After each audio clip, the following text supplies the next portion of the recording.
বাতৰিলৈ স্বাগতম জনাইছো ষ্টুডিঅ'ত মই সৌৰভ। তৃণমূল কংগ্ৰেছত ইটোৰ পাছত সিটো মুখ্য মাঘত ৰাজ্যসভাৰ সাংসদ পদ ত্যাগ কৰিলে সুস্মিতা দেৱে। এসপ্তাহৰ ভিতৰতেই টিএমচিৰ দ্বিতীয়গৰাকী সাংসদৰ পদত্যাগ। টিএমচিৰ ৰাজ্যসভাৰ সাংসদ আছিল সুস্মিতা দেৱ। 2024ত দ্বিতীয়টো কাৰ্যকালৰ বাবে ৰাজ্যসভালৈ নিৰ্বাচিত হৈছিল সুস্মিতা দেৱ।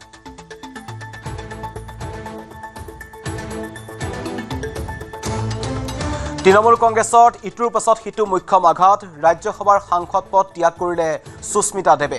এসপ্তাহৰ ভিতৰতেই টিএমচিৰ দ্বিতীয়গৰাকী সাংসদৰ পদত্যাগ। টিএমচিৰ ৰাজ্যসভাৰ সাংসদ আছিল সুস্মিতা দেৱ। 2024ত দ্বিতীয়টো কাৰ্যকালৰ বাবে ৰাজ্যসভালৈ নিৰ্বাচিত হৈছিল সুস্মিতা দেৱ। পশ্চিমবংগৰ নিৰ্বাচনত বিপৰ্যয়ৰ পাছত বিপদে যেন লগ এৰা নাই তৃণমূল কংগ্ৰেছ দলটোক আৰু তৃণমূল কংগ্ৰেছত ইটোৰ পিছত সিটো মুখ্য মাঘত দেখিবলৈ পোৱা গৈছে। প্ৰথমতে দুইটা ফৈদত তৃণমূল কংগ্ৰেছটো বিভক্ত হৈ পৰিছিল, কিন্তু এতিয়া তৃণমূল কংগ্ৰেছৰ ইটোৰ পিছত সিটো আচলতে সাংসদ পদৰ পৰা ত্যাগ কৰিছে। শেহতীয়াকৈ ৰাজ্যসভাৰ সাংসদ পদ ত্যাগ কৰিছে সুস্মিতা দেৱে। এসপ্তাহৰ ভিতৰতেই টিএমচিৰ দ্বিতীয়গৰাকী সাংসদৰ পদত্যাগ।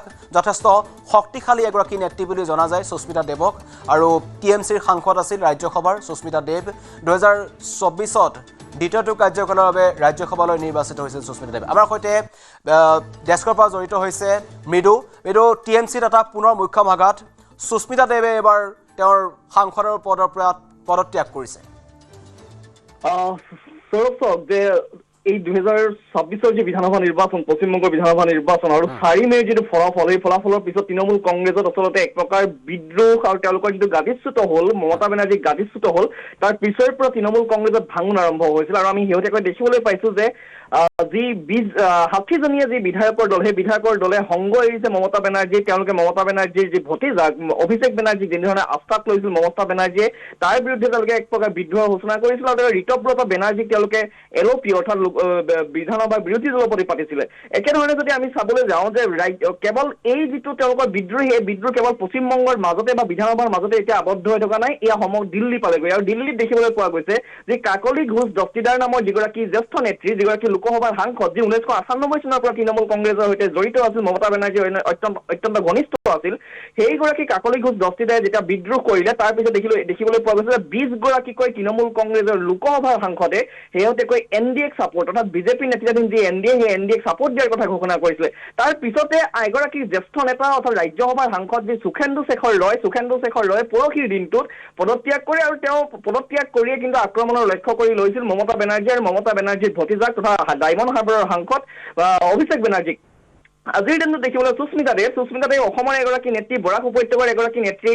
তেওঁ সন্তোষ মোহন দেৱৰ কন্যা, আৰু তেওঁ যদিও অসমৰ নেত্ৰী হয়, তেওঁ কিন্তু তৃণমূল কংগ্ৰেছত যোগদান কৰাৰ পিছত তেওঁক তৃণমূল কংগ্ৰেছে আচলতে ৰাজ্যসভাৰ সাংসদ কৰিছিল। আৰু আজিৰ দিনটোত দেখিবলৈ পোৱা গ'ল সুখেন্দু শেখৰ ৰয়ৰ পিছত তৃণমূল কংগ্ৰেছৰ এগৰাকী ৰাজ্যসভাৰ সাংসদ সুস্মিতা দেৱ তেওঁ পদত্যাগ কৰিছে।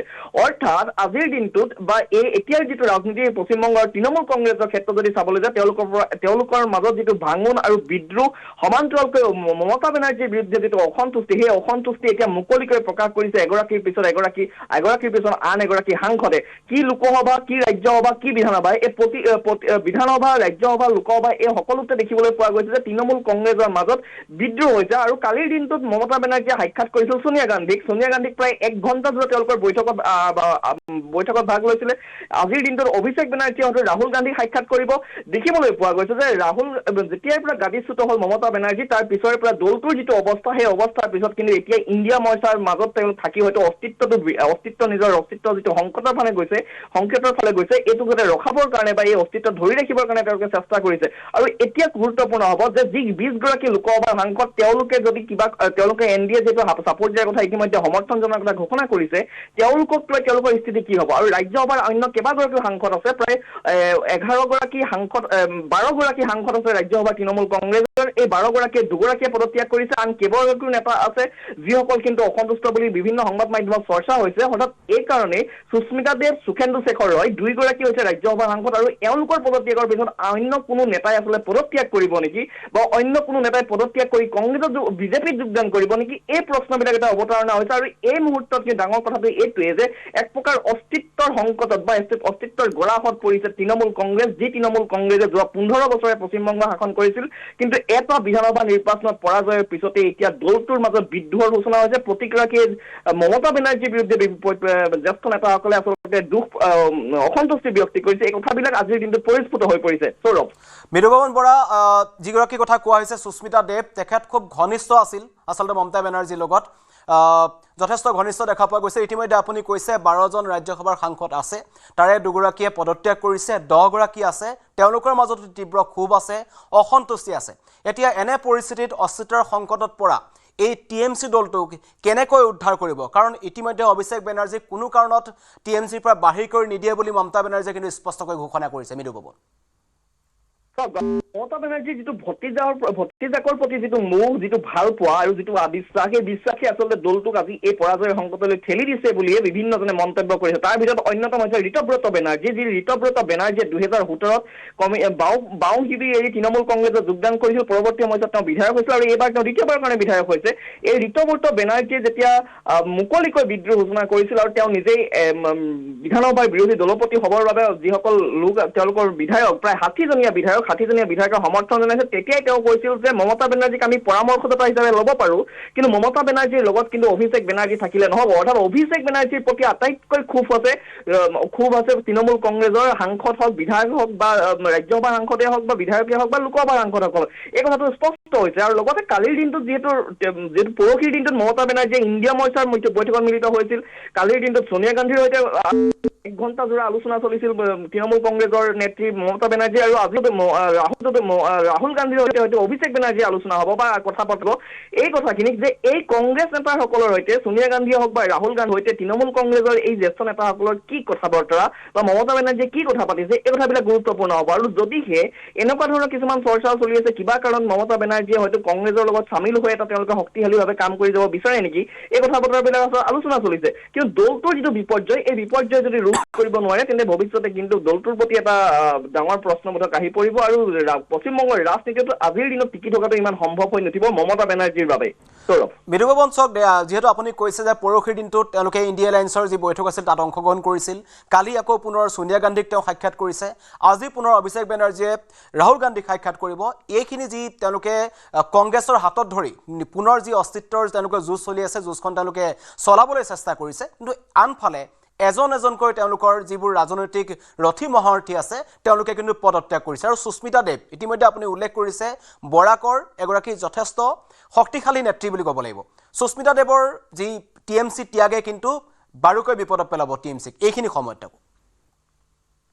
চব তেওঁলোকৰ নেতা যিসকল সাংসদে দল এৰিছে প্ৰত্যেকে একোগৰাকী ডাঙৰ নেতা বা জ্যেষ্ঠ নেতা সেইসকল তেওঁলোকৰ যিটো দল ত্যাগ তেওঁলোকৰ বাবে নিশ্চয়ভাৱে মুখ্য মাঘত হয়তো তেওঁলোকে দলীয় স্বাৰ্থত থাকি হয়তো মমতা বেনাৰ্জীয়ে ক'ব পাৰে যে এনেকুৱা দল আহিব নেতা আহিব বা যাব এইটোৱে আমাক কোনো ক্ষতি নহয় কিন্তু আজিৰ দিনত এতিয়া তেওঁলোকে নিৰ্বাচনৰ আগলৈকে তেওঁলোকে আক্ৰমণৰ লক্ষ্য কৰি কাক আছিল বিজেপি বা এনডিএ চৰকাৰৰ মাজত কিন্তু এতিয়া মমতা বেনাৰ্জীয়ে সাংসদসকলৰ কিন্তু যিবিলাক কথা বতৰা তেওঁলোকে নিজৰ মাজত খোৱা কামত লিপ্ত হৈ আছে তেওঁলোক কালি কল্যাণ বেনাৰ্জীয়ে গালি পাৰিছে যিসকল বিদ্ৰোহী নেতা বা বিদ্ৰোহী বিধায়ক সাংসদ তেওঁলোকক গালি পাৰিছে কীৰ্তি আজাদে আক্ৰমণৰ লক্ষ্য কৰি লৈছে কীৰ্তি আজাদ আন এগৰাকী তেওঁলোকৰ লোকসভাৰ সাংসদ সেই সময়ত কাকলি ঘোষ দস্তিদাৰে তাৰ বিৰোধিতা কৰি তাৰ মন্তব্য কৰি প্ৰত্যুত্তৰ কৰিছে অৰ্থাৎ একবাৰে গৃহযুদ্ধত এতিয়া আবদ্ধ হৈ পৰিছে গৃহযুদ্ধ চলিছে মমতা বেনাৰ্জী তৃণমূল কংগ্ৰেছৰ মাজত আৰু ই কিন্তু দলটোৰ বাবে বৰ ভাল লক্ষণ নহয় বা এটা শুভ ইংগিত নহয় আৰু যদি সি এই ধাৰাটো অব্যাহত থাকে তেতিয়া 2029ৰ যি লোকসভা নিৰ্বাচনত কিন্তু পশ্চিমবংগত সাংঘাতিক ধৰণে এটা প্ৰত্যাহ্বানৰ সন্মুখীন হ'ব তৃণমূল কংগ্ৰেছ বা মমতা বেনাৰ্জী নেতৃত্বাধীন তৃণমূল কংগ্ৰেছ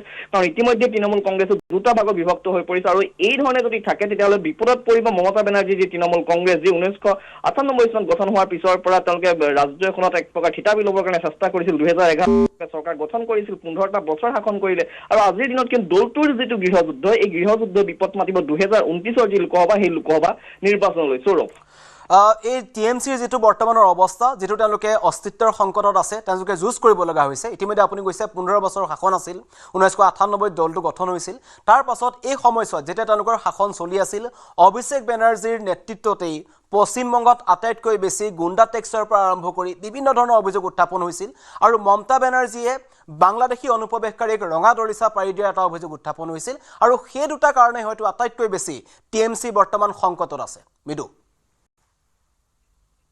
হয় চাওক, তেওঁলোকৰ যিটো এই নিৰ্বাচন বিপৰ্যয় তাৰ অন্যতম কাৰণেই হৈছে এটা হৈছে তুষ্টিকৰণ, যিটো অনুপ্ৰৱেশকাৰী যিটো তুষ্টিকৰণ সেই প্ৰসংগটো উত্থাপন হৈছিল আৰু বিজেপি এটা সাংঘাতিক ধৰণে এটা নিৰ্বাচন নেৰেটিভ হিচাপে সৃষ্টি কৰিছিলে।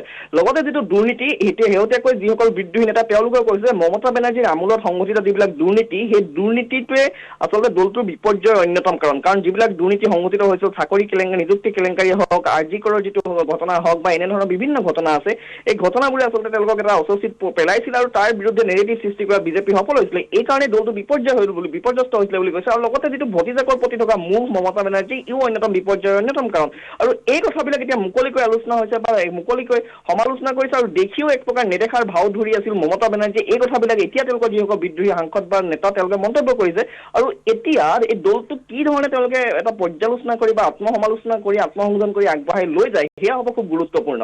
সৌৰভ, বিদু, ইতিমধ্যে আপুনি কৈছে যে লোকসভাৰ যি 20 গৰাকী তেওঁলোকৰ সাংসদ আছে, তেওঁলোকে কিন্তু এতিয়া লাহে লাহে তেওঁলোকে NDAৰ ফাললৈ যোৱাৰ এটা তেওঁলোকে ইংগিত প্ৰদান কৰিছে। মানে NDAৰ সৈতে তেওঁলোকে যি দুটা ভাগত বিভক্ত হৈছে, এটা ফাইডে কিন্তু NDAৰ সমৰ্থন জনোৱাৰ যিটো তেওঁলোকে দাবী কৰিছে বা তেওঁলোকে আগবাঢ়ি আহিছে, সেইটোৱে কিন্তু ক'ৰবাত নহয় ক'ৰবাত তৃণমূল কংগ্ৰেছৰ নেত্ৰী মমতা বেনাৰ্জীৰ কাৰণে এইটো সময়ত মূৰৰ কামোৰণি।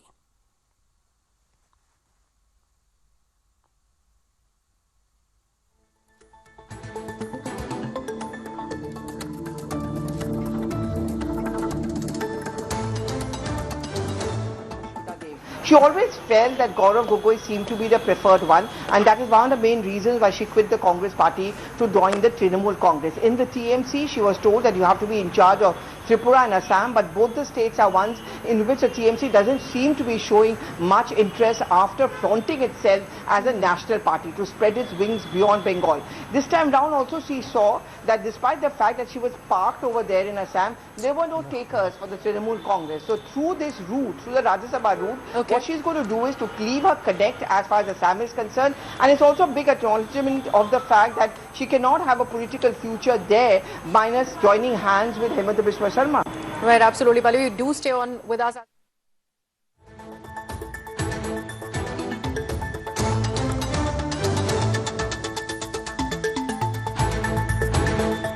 সুস্মিতাৰ বাবে বিজেপিত যোগদান কৰাৰ পূৰ্ণ সম্ভাৱনা। আজি দিল্লীত হিমন্ত বিশ্ব শৰ্মাক সাক্ষাৎ কৰিছে সুস্মিতা দেৱে। আজি দিল্লীত হিমন্ত বিশ্ব শৰ্মাক সাক্ষাৎ কৰিছে সুস্মিতা দেৱে আৰু শীঘ্ৰেই বিজেপিত যোগদান কৰাৰ সম্ভাৱনা TMCৰ প্ৰাক্তন নেত্ৰী সুস্মিতা দেৱৰ। ইতিমধ্যে তেখেতে সাংসদ পদৰ পৰা পদত্যাগ কৰিছে আৰু দিল্লীত হিমন্ত বিশ্ব শৰ্মাক সাক্ষাৎ কৰিছে। বিজেপিত যোগদানৰ পূৰ্ণ সম্ভাৱনা। আজি দিল্লীত হিমন্ত বিশ্ব শৰ্মাক সাক্ষাৎ কৰিছে সুস্মিতা দেৱে আৰু শীঘ্ৰেই তেওঁ বিজেপিত যোগদানৰ পূৰ্ণ नीरज সম্ভাৱনা। हमारे सहयोगी इस वक्त हमारे साथ जुड़ रहे हैं। नीरज, क्या मतलब निकाला जाए इस मुलाकात का? देखिए, मुलाकात का मतलब यह है कि पहले तो उन्होंने राज्यसभा की सदस्यता से इस्तीफा दिया है। हेमंत बिश्व शर्मा से मुलाकात के मायने साफ है कि हो सकता है वो आने वाले वक्त में आज या कल में भारतीय जनता पार्टी का भी दामन थाम सकते हैं। हालांकि इससे पहले सुखेंदु शेखर रॉय, जिन्होंने भी TMC से नाराजगी की वजह से इस्तीफा दिया है और उसके बाद ये दूसरी राज्यसभा के सांसद है, लेकिन इन्होंने अपने इस्तीफे के पत्र में TMC पर कोई हमला नहीं बोला है सुस्मिता देव ने। और अभी हेमंता बिश्व शर्मा से वो मुलाकात कर चुकी है। लेकिन सवाल अब यह है कि क्या भारतीय जनता पार्टी का दामन तुरंत थामेंगी या फिर कुछ वेट एंड वॉच करेंगी, क्योंकि 2 सीटें जब खाली होंगी तो वहां चुनाव आयोग को उपचुनाव कराना होगा। तो ऐसे में जो TMC के अंदर लगातार नाराजगी है सांसदों की, वो अलग अलग स्तर पे उजागर हो रही है। और सुस्मिता देव का इस्तीफा राज्यसभा से और हेमंता बिश्व शर्मा से अभी मुलाकात नीरज, आप कह रहे थे कि उन्होंने TMC पर कोई किसी तरीके का कोई आरोप प्रत्यारोप नहीं लगाया, यानी कि साइलेंट नाराजगी भी है कि लोग खुलकर बोल नहीं रहे लेकिन सीधे निकल जा रहे हैं। देखिए, सुखेंदु शेखर रॉय के पत्र में तो साफ था नाराजगी खुलकर थी। उन्होंने हमसे बातचीत में भी नाराजगी जाहिर की थी। लेकिन जहां तक बात है सुस्मिता देव की, तो सुस्मिता देव ने पत्र में भले ना नाराजगी जाहिर की हो, लेकिन अपनी राजनीतिक महत्वाकांक्षा को देखते हुए, राजनीतिक भविष्य को देखते हुए असम में अपने भविष्य को तलाश रही होंगी। हालांकि उनके परिवार के तीनों पार्टियों से संबंध रहे हैं, चाहे कांग्रेस में जी वो नीरज, रही काफी हैं। कद्दावर नेता रही है, TMC के लिए बहुत बड़ा झटका, इसलिए TMC ने किया है कि हमारे लिए बहुत बड़ा झटका है। लेकिन सौगत रॉय ने और क्या कुछ कहा, आप सुनिए। It's not unfortunate, it's a sad day for the party. Sushmita was a good MP, comes from a political family. She resigning is a shock to us.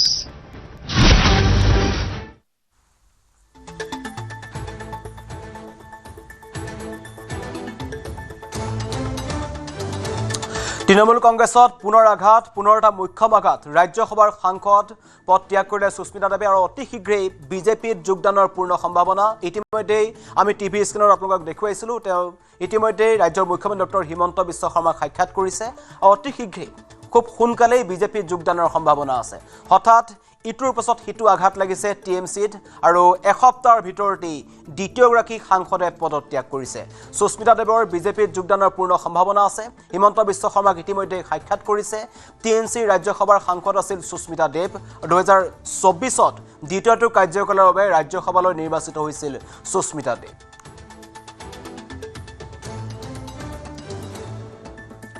বৰাকৰ এগৰাকী যথেষ্ট শক্তিশালী নেত্ৰী বুলি জানে তেখেতক, আৰু টিএমচিৰ সৈতে তেওঁ জড়িত আছিল আৰু মমতা বেনাৰ্জীৰ খুব ঘনিষ্ঠ আছিল। কিন্তু যিদৰে এতিয়া টিএমচিত যিটো দুটা ফৈদ হৈছে, ফাট মেলিছে, তাত কিন্তু এতিয়া মমতা বেনাৰ্জীৰ হাত এৰিছে সুস্মিতা দেৱে আৰু এইবাৰ হিমন্ত বিশ্ব শৰ্মাৰ কাষত দেখা পোৱা গৈছে দিল্লীত আৰু ইতিমধ্যেই সাক্ষাৎ হৈছে, কথা বতৰা হৈছে আৰু যি ভিতৰৰ সূত্ৰ আছে তাৰ পৰা জানিব পৰা গৈছে যে তেওঁ বিজেপিত যোগদান কৰিব, পূৰ্ণ সম্ভাৱনা আছে। হয়তো তেওঁৰ যি ৰাজনৈতিক ভৱিষ্যত আছে অসমত আৰু সেই ভৱিষ্যতৰ প্ৰতি চায়েই তেওঁ এই সিদ্ধান্ত গ্ৰহণ কৰিছে। টিএমচি এক প্ৰকাৰ এতিয়া অস্তিত্বৰ সংকটত আছে, সেইকাৰণে বিজেপিলৈ খুব সম্ভৱ ঢাপলি মেলিছে সুস্মিতা দেৱে আৰু ইতিমধ্যেই উত্তৰ পূৰ্বৰ আটাইতকৈ শক্তিশালী নেতা বিজেপি নেতা অসমৰ মুখ্যমন্ত্ৰী ডক্টৰ হিমন্ত বিশ্ব শৰ্মাক তেওঁ সাক্ষাৎ কৰিছে আৰু সাক্ষাতৰ আঁৰত কি আছে সেইটো সকলোৱে বুজি পাইছে যে এতিয়া তেওঁ বিজেপিলৈ যাব বিচাৰিছে।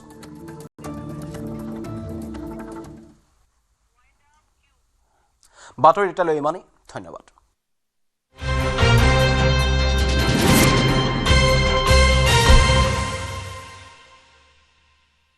अक्कर बक्कर बम्बे बो